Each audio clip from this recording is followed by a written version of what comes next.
The leather chair groaned under my weight as I settled behind my father's imposing oak desk. Richard Mitchell, the head of Mitchell Industries and my distant father, had passed away from a heart attack, leaving me to pick up the pieces of his vast empire. "The combination is in his personal files," Margaret said, her voice shaky as she lingered near the door. She had been my father's secretary for over 2 decades, his loyal right hand. He reorganized the office recently, but he always kept a record. I nodded, trying to ignore the suffocating silence that filled the room. This had always been off limits. As a child, I was forbidden to enter here. "Your dad's in a meeting," my mom would say. Even as an adult, whenever I showed interest in joining the family business, my father always shut me down. "The business world isn't for everyone, Sarah," he would tell me, his tone polite but dismissive. "Focus on your art gallery." As I sifted through the impeccably organized files, those old words stung anew. Tomorrow, the board would gather to discuss the future of the company, and I had every right to examine the financial records locked away in my father's safe. "Found it?" Margaret announced, pulling a small notebook from the drawer. "He wrote it down just last month." The safe was hidden behind a Monet reproduction, one I had admired as a child. My hands trembled as I dialed the combination. The door clicked open. Inside, I found a yellowed envelope, my name scrawled in my father's neat handwriting. "Adoption papers." My stomach plummeted. "Margaret," I whispered, my voice barely audible. "Did you know about this?" She hesitated. "Yes," she confessed. "He made me promise not to tell you. He said it would hurt you." I opened the envelope with shaking hands. What I found inside was beyond anything I could have imagined. My birth name was Sarah Collins. I had been adopted by Richard Mitchell after being born to Emily Collins, a teenage mother. The adoption had been arranged by a lawyer who was now deceased. But there was more: medical records, DNA tests, and letters that chilled me to the bone. "Oh my God," I gasped, reading one of the letters. My biological father was James Turner, my father's business partner. Together, they had built Mitchell Industries. Turner had an affair with my mother, which led to my birth. James Turner. Margaret's complexion drained. He died in a car accident 30 years ago. 3 months after I was adopted, I added, the weight of the revelation settling in. Had Turner's death been an accident? Why had my father kept me at a distance? If he had adopted me, why the emotional separation? I searched deeper into the safe. Financial records showed payments to my biological mother until 5 years ago, along with a note in my father's handwriting explaining her death from cancer that year. "I need everything you know," I told Margaret, forcing myself to push past the shock. "About James Turner, about the early days of the company. No more secrets." Margaret sank into a chair. "It's complicated. There were things your father didn't want anyone to know about the company's beginnings." "What kinds of things?" I demanded, my determination growing. She glanced warily at the door. "Turner was brilliant but reckless. When your mother got pregnant, Turner wanted to go public with the affair. He said he'd straighten up. But your father didn't want that. He just secured investors, and if Turner's affair became public, the company would have collapsed." I processed the timeline: my adoption, Turner's death, the company's rise. Could my father have had a hand in the accident?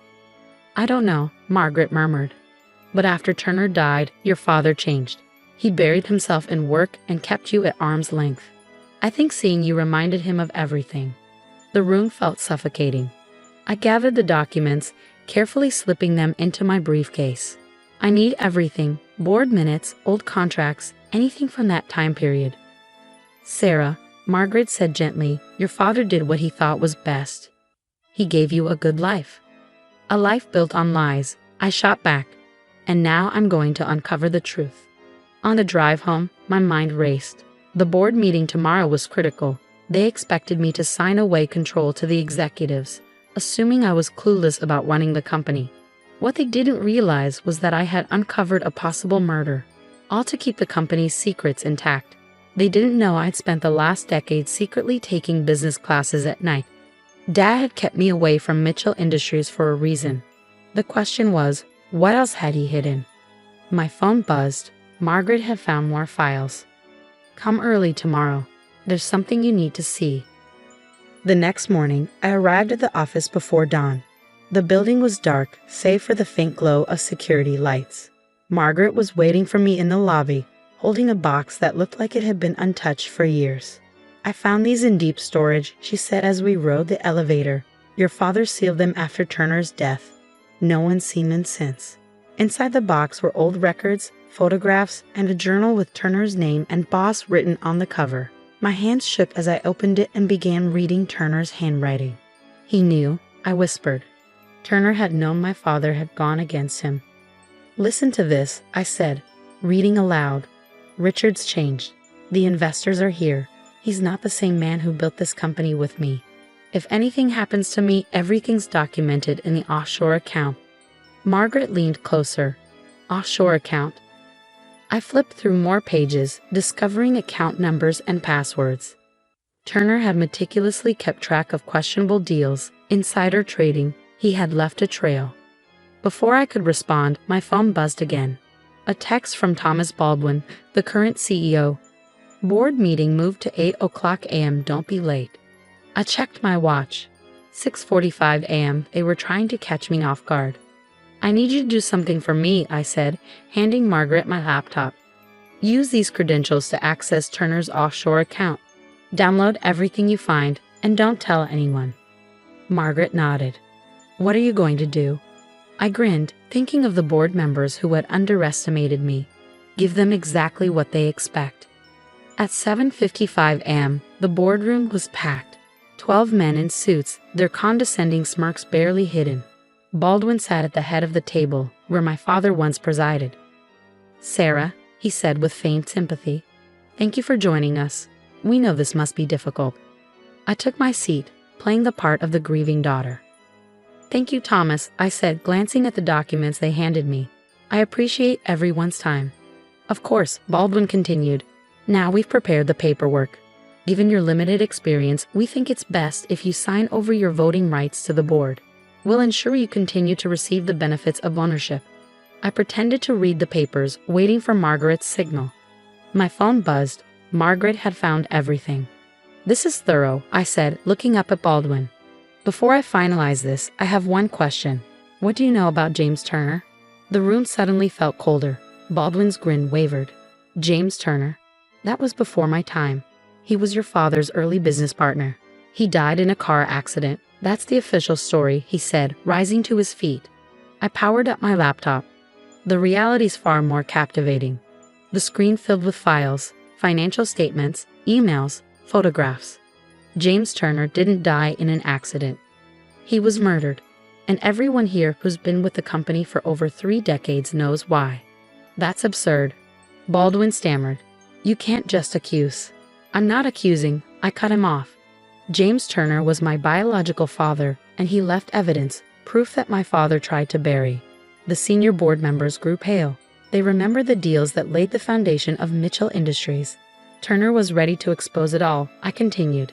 Insider trading, corporate sabotage, kickbacks. My father couldn't allow that. So Turner ended up dead.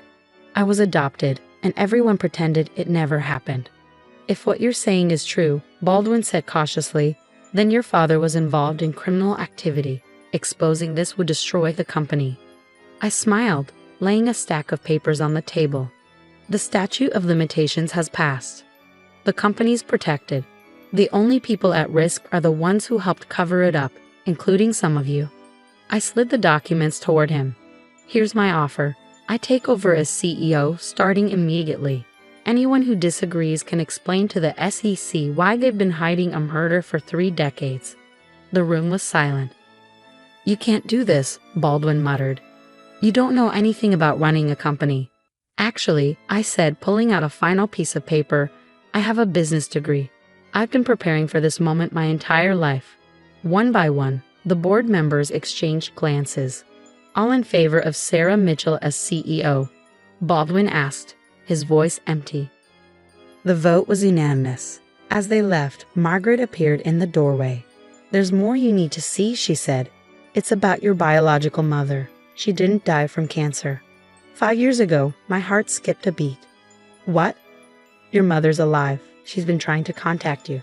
Margaret handed me an address. I drove to a modest home on the outskirts of town.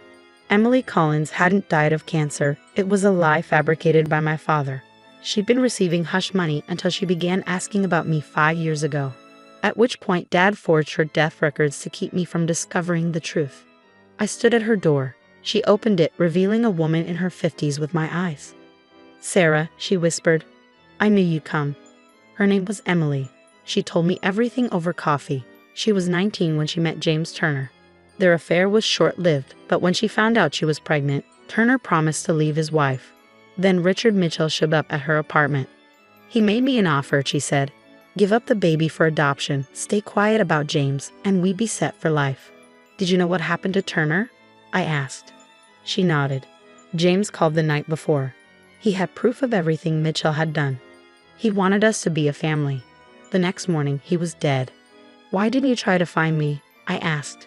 "I did," she said, "many times. But Mitchell had legal agreements. If I contacted you, I'd lose everything. He threatened you'd lose everything too. I couldn't risk that." "What changed 5 years ago?" "I saw you in a magazine article. You live like James. I couldn't stay away anymore. I started asking questions and Mitchell faked my death. I pulled out the offshore account documents Margaret had found.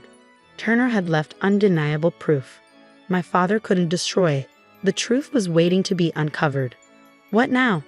Emily asked. "I'm taking control of Mitchell Industries," I said. "The board voted this morning. But first, there's something else I need to do." Later, I stood in my father's hospital room. He looked smaller than I remembered. "You found everything," he said, without asking. "Yes," I said. "I know about Turner, about my real parents, about everything you did." He closed his eyes. "I gave you a good life, Sarah. Everything I did was for the company." "For the company, not for me, never for me," I finished. "You'd understand." "I understand perfectly," he whispered. "You killed my father, adopted me, kept me from the truth for 30 years. Tell me what I don't understand." "I loved you," he whispered. "You weren't just a transaction. Watching you grow up, you became my daughter. But you never trusted me." He didn't respond. I placed a folder on his bedside table. "These are the new company bylaws. I'm taking control as CEO starting now. You can fight it, but if you do, everything about Turner will come out. The company won't survive that scandal." "You're wrong. It will. I've made sure of it. Only your reputation is at risk." He stared at me for a long moment. "You really are James Turner's daughter." He had that same look when he knew he had someone trapped. "I'm my own person," I said. "Not James Turner's daughter, not Richard Mitchell's, just me, and I'm done living with your lies." As I turned to leave, he called out, "Sarah, I am sorry." I glanced back. "Take care, Dad. The nurses have my number if there's an emergency." Months passed in a blur of change. I moved my office to a different floor. Baldwin and others resigned, replaced by those I trusted. Emily became an integral part of my life, filling in the blanks of my past. A year later, I stood in front of Mitchell Industries employees. We began anew with honesty and transparency. That evening, I visited James Turner's grave. Emily held my hand. "He'd be proud of you," she said. "I hope so," I replied. "But more than that, I'm proud of myself." Back in my office, I gazed at the city lights, reflecting on the power of truth. The painting that once hung in my father's safe was gone, replaced by a photo of Turner and my dad smiling together. Beside it, a new photo, me and Emily, taken at my first board meeting as CEO. Dad was recovering slowly in rehab. We spoke from time to time. Perhaps someday we'd find a way forward. But for now, the truth stood between us, both a bridge and a barrier. I picked up a framed article from my desk.